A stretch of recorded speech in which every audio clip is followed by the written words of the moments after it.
Good Friday morning. Here is the latest track for Hurricane Dorian. We are less than 30 minutes away from the next 5 a.m. advisory and new track for this storm. It says is left as Hurricane Dorian lingers over the island chain. At least 5 people have died already. Now take a look at this cell phone video. These are people actually waiting, trying to walk through the floodwaters, trying to get to a hotel to act as a shelter. You see them in the water right there.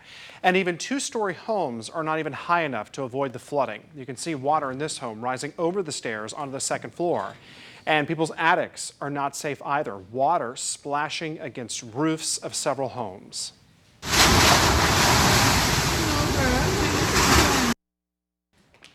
Now, Florida stations on Grand Bahama Island say they've received more than 2,000 distress calls from people since the storm made landfall.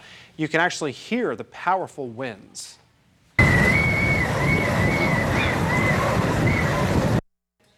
Emergency management authorities are urging people to find hammers to break out of their attics to escape this storm surge and Dorian caused on the Abaco Islands. And listen to the pilot when he realizes a flight school and the airport are both underwater. Zigzag is gone, Jesus. Runway is under about 3 feet of water. I can make out all the runway markings. Abaco is gone. Wait for a rescue. This is video from the Bahamian journalist. You can see him and his daughter basically wading through that water there. It's just incredible the conditions that they have to go through. They had to actually abandon their home because the water rose so high. Getz just moved here from Oklahoma. This is quite the welcome for her.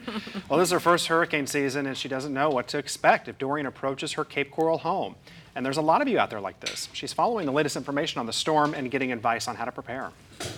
We knew when we were looking at houses, this had hurricane shutters. That sounded like a good thing, but now we have to figure out how to use them. Honestly, I was nervous because we have a 2-year-old and a 5-year-old, but when you have little ones, you definitely want to keep them safe.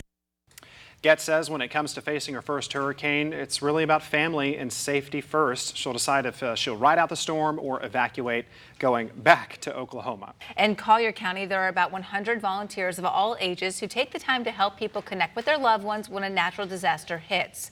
One of the coordinators says most of the time they're deployed depending on the severity of the situation. Take pride in our ability to do things. We really hope that we don't get called on to do it, but we try to be ready if we are. One of the biggest challenges the association faces is recruitment. They're always looking for volunteers who live in Florida year-round. Well, many of you are wanting to donate to people who were affected by Dorian down in the Bahamas, but it's very important to research where exactly your money's going before you dip into your wallet. You might go to websites like GoFundMe, but be wary of which ones that you click on. First, see if the organization is registered with the state's Check a Charity site. Any nonprofit that calls and asks for money in Florida should be on there, and if they're registered, you can actually find out how they're going to spend the cash. Wink News safety and security specialist Rich Kolko says even if it seems like it's a familiar, well-known organization, call to make sure it's actually them. The scammers are getting pretty good these days at finding ways to trick people into donating money to fake charities. Don't fall for it. Also, when it comes to crowdsourcing sites, do not donate money to anyone that you don't know personally. We can't go outside. We still stuck inside. We need help. Please, someone please come help us. When we came out here, you can see it a little bit better in the daylight, but these waves did not stop people from coming out here windsurfing, surfing, and even just people enjoying a walk on the beach because they know pretty soon they're going to be cooped up inside as they hunker down for this storm. But despite all these mandatory evacuations being dealt for Brevard County and areas along the coast, many say they're here to brace out the storm.